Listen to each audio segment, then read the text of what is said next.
братишка. Give me your money. What? Are you trying to rob me? No, I'm not robbing you. Now give me your money. Why? They were always mine. Now give them to me. Your underwear too. This is ridiculous. Ouch! Why did you do that? I did nothing. You did it to yourself. Ow! God damn it! Stop it! Stop what? Hey, mate! Here! Grab the gun! Сука! My balls! You Nazi! You too! Everybody wants to kill me!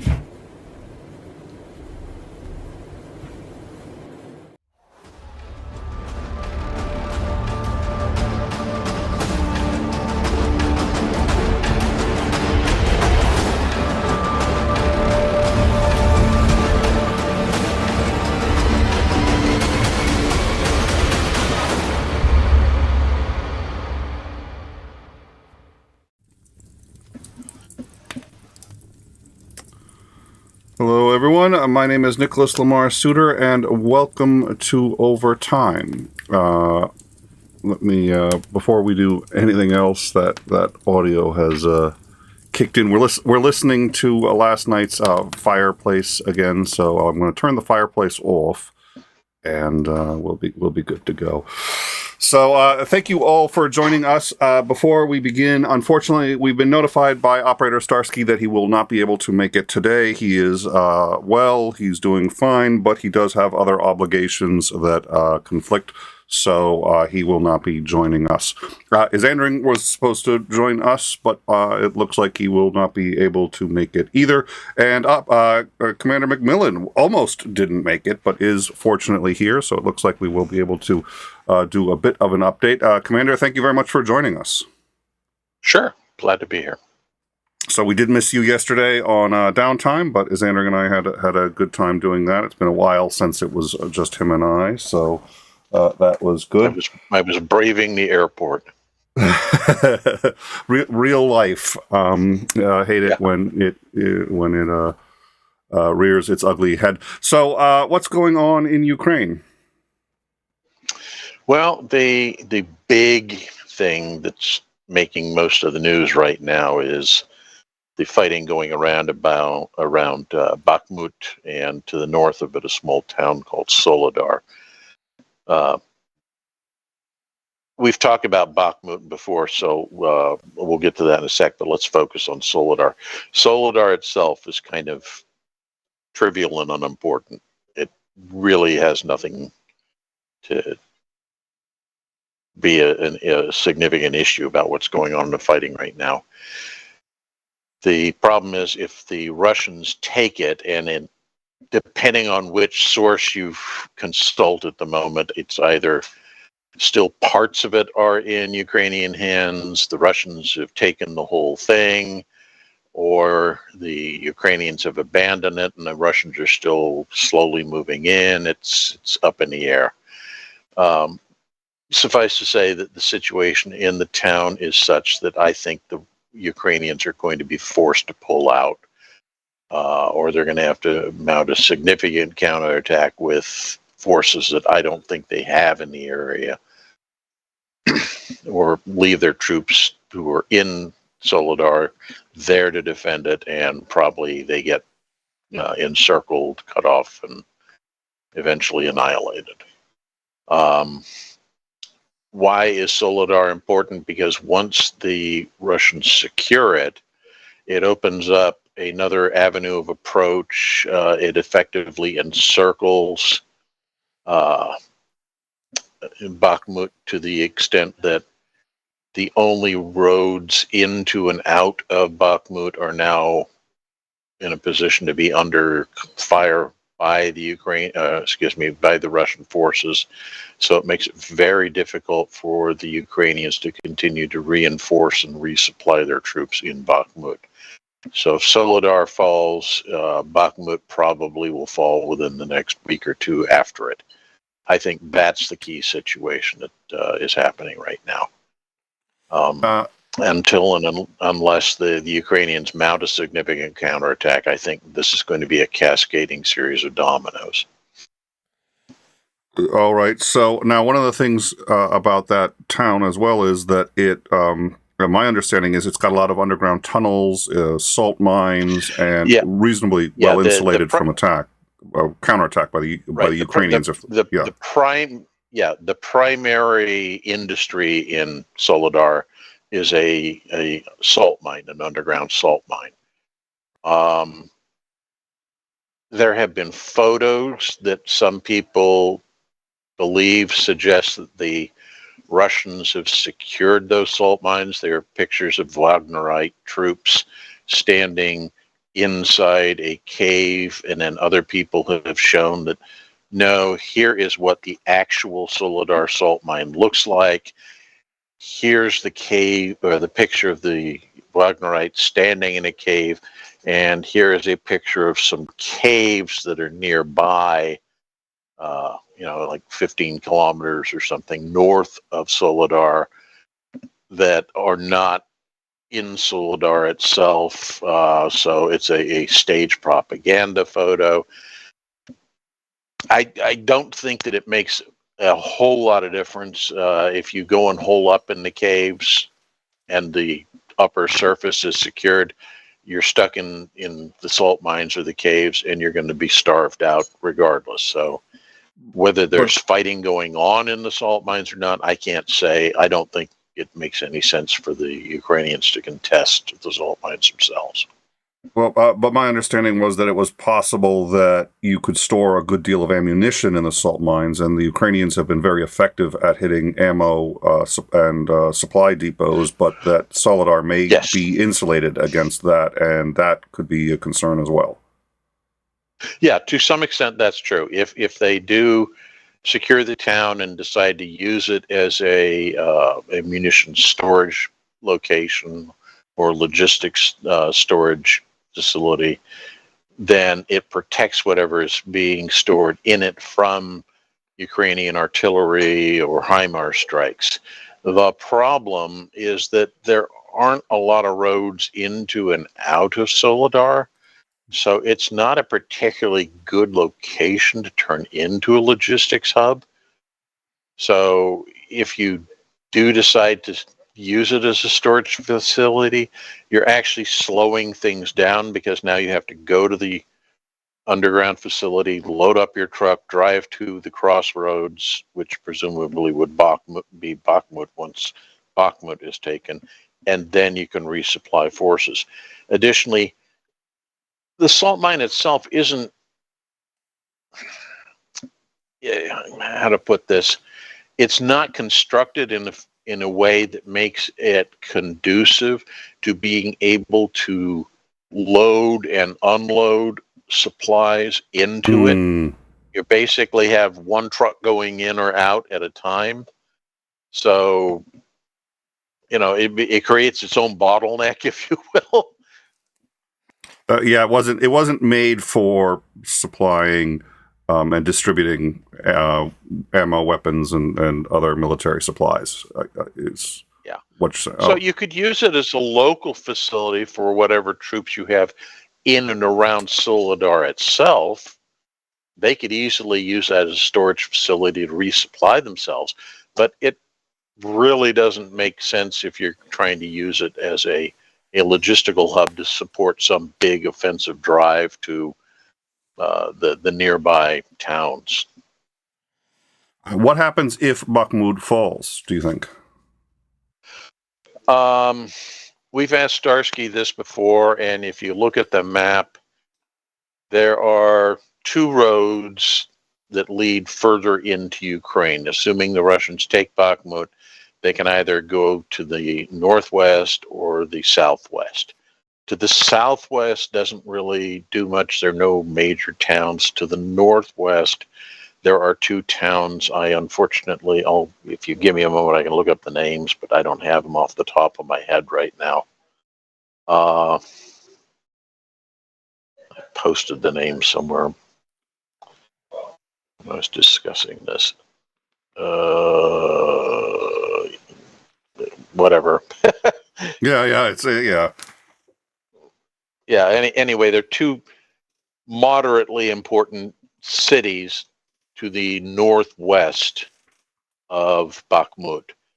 If you secure Bakhmut, then you can make an offensive drive up the highway that goes in the direction of those two towns. That's what it does. But in terms of being able to use it immediately, you're not seeing a collapse of the Ukrainian forces defending in this area. They're being driven slowly back and slowly out. I mean, I want to remind the audience, the battle for Bakhmut has been going on for close to 6 months now. It's not as if taking it is then suddenly going to, as we saw happen in the north around Kharkiv, you're not going to see a collapse of the Ukrainian defenses and then suddenly the Russians are going to erupt through gaps in the front lines and take great swaths of territory. There's no sign that that's about to happen. So Bakhmut is important, yes, but it's not going to be a critical change in this overall strategic situation. Well, obviously, sir, you don't read Pravda. Well, yeah, and the word does define itself as truth. So Yeah. anything that I say that contradicts them is obviously wrong. We have a sticker. It's 50 DKK. I'm probably going to butcher this name, but I'm going to do my best. Bjorn Hartmare, thank you so much for that.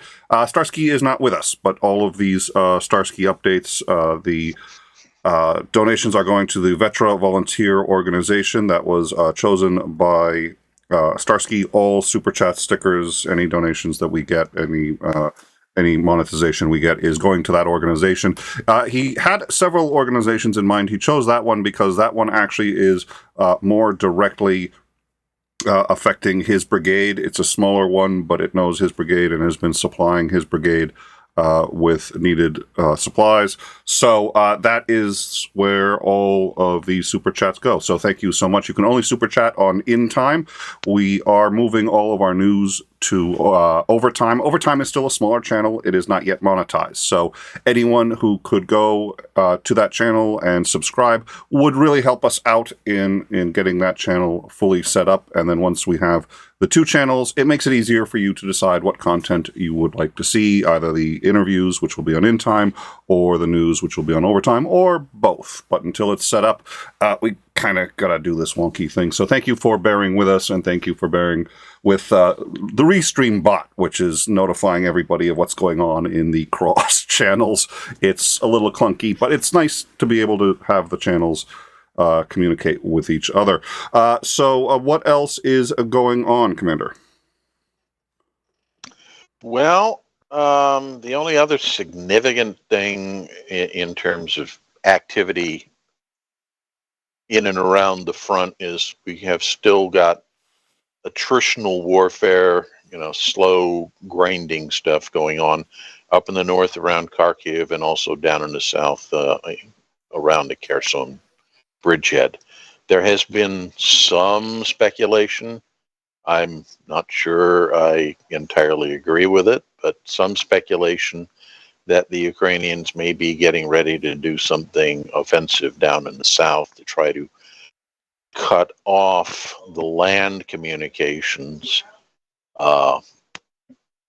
between the Russian enclave near the Kherson area and Crimea, possibly by attacking out of 𝐓𝐢𝐬𝐴 towards either Metropole or Mariupol.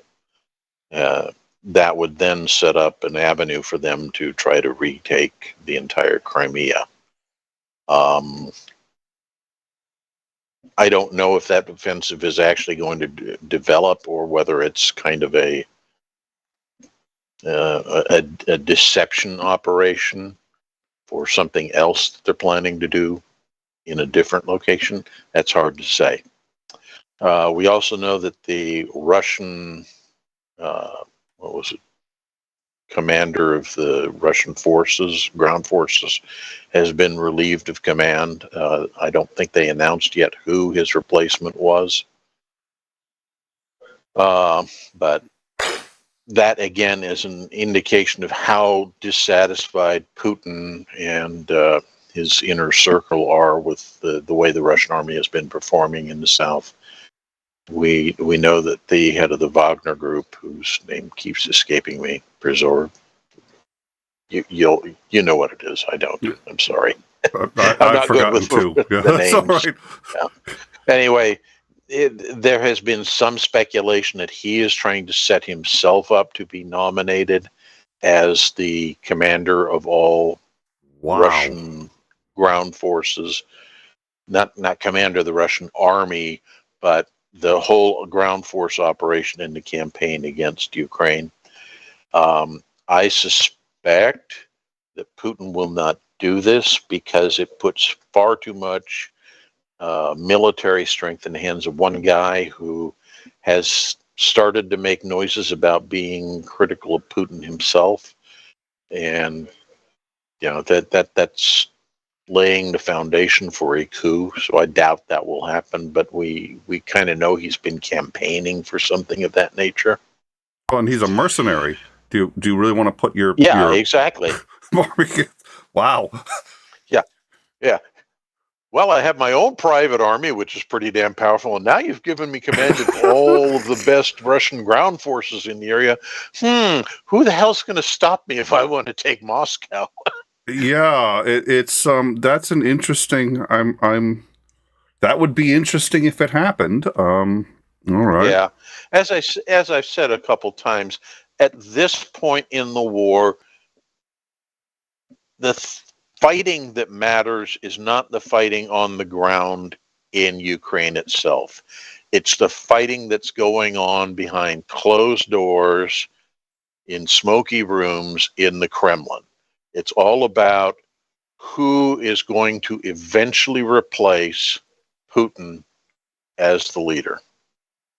I'm not saying that they're actively getting ready to do that, but I think a lot of factions are saying, look, this from a economic standpoint, and I don't mean economic in terms of its impact on Russia, but economic in terms of its impact on the hierarchy, the oligarchy in Russia, who's losing them money because he's waging this war that they're not winning, and he can't find a way out because the moment he starts backing down, they're going to say, okay, we're done with you, and he goes away. So that's why Putin keeps fighting, and that's why the other people are all quietly maneuvering behind him, but they don't want to jump too early, because if they do, their heads end up on spikes on the Kremlin walls.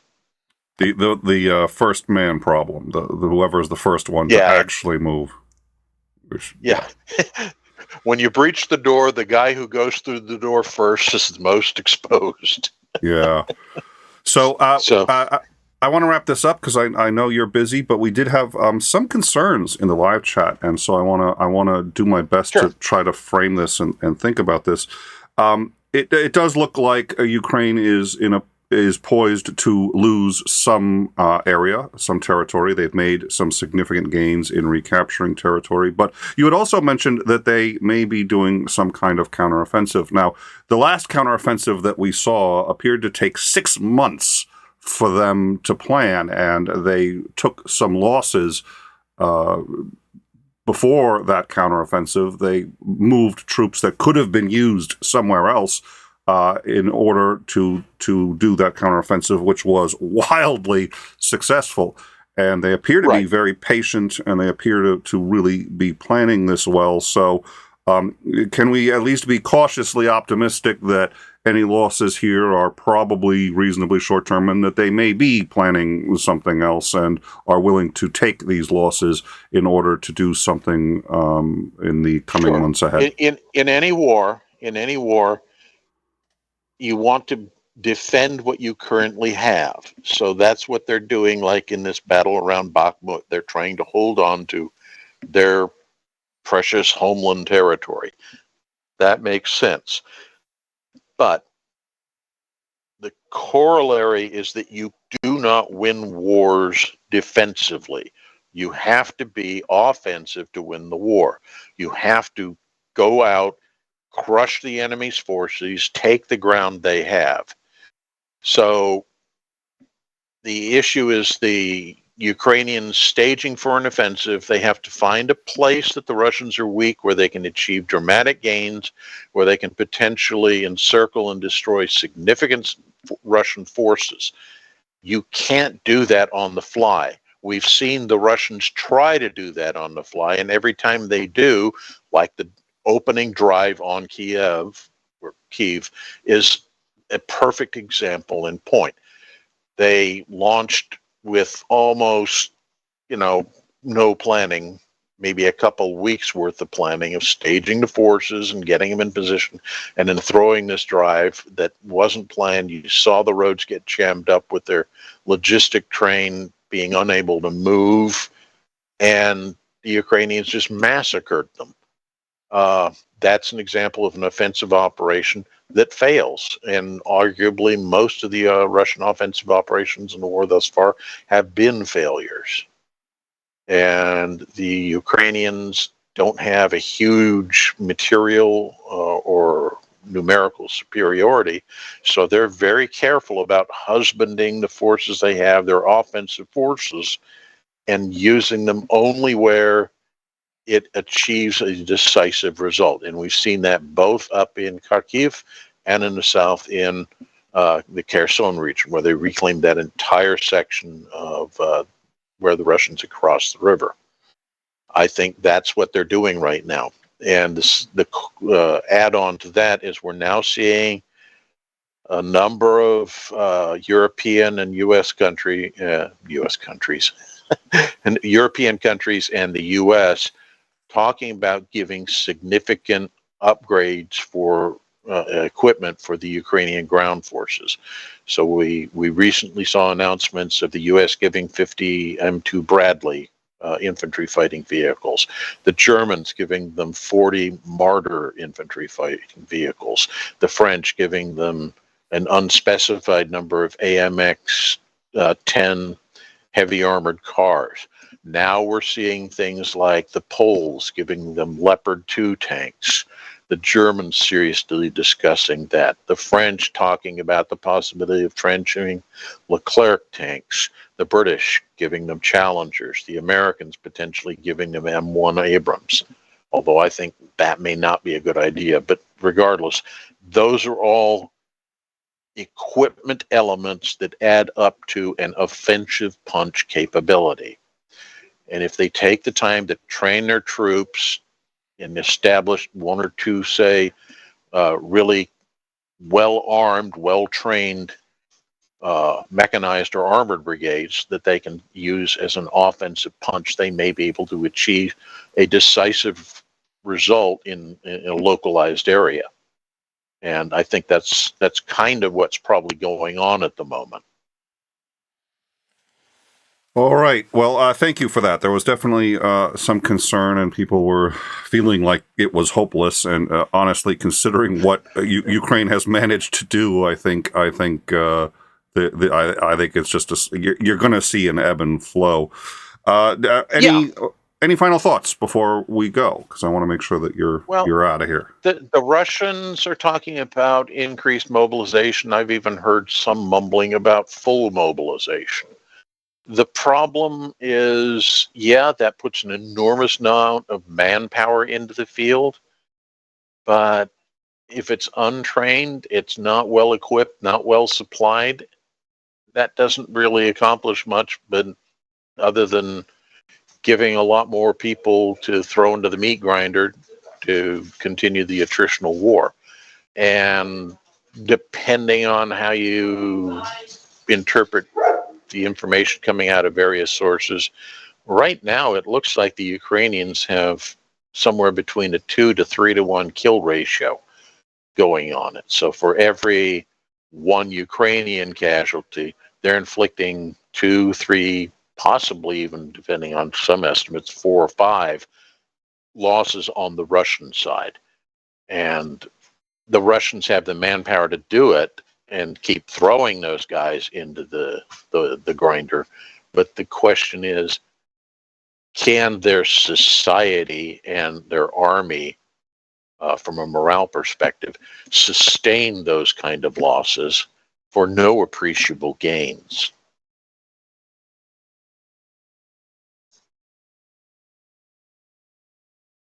Your lips are moving, but I can't hear anything. I haven't muted myself in months. I'm proud of myself, but there goes my record. We got to reset the dial to 0. Look at me! I win the competition. yeah. So you're the only one who hasn't. Well, you can't be said to officially be on in time until you've spoken with your mic off. Some of my best soliloquies, absolute best soliloquies, have all had the mic off. You'll have to trust me that they were the best. I know you've been busy, and so I really want to thank you for joining us. I think this is important information, and you understand this better than anyone else that we have access to. So thank you so much for coming. I also, you are also on our Discord, and you often answer questions. Yep. So I wanted to thank you for that, because you're in there, and people ask what's going on, and we all get to see the responses and see the engagement. I hope you'll come and join us on the Discord. The link is in the description. You can also just find it at intimeshow.com/Discord. Come join us there. Again, please remember to join the Overtime channel. Subscribe to that. It's going to really help us out as we try to get that channel up to speed with In Time. And we look forward to a number of shows that we have planned for next week, starting with a special on the Reverend Dr. Martin Luther King Jr., which will be Monday, 10 a.m. on In Time. Thank you, Commander, once again. We really appreciate it. Appreciate it too. Thanks for the opportunity. And we will see you all on Monday. Thank you, and have a great weekend.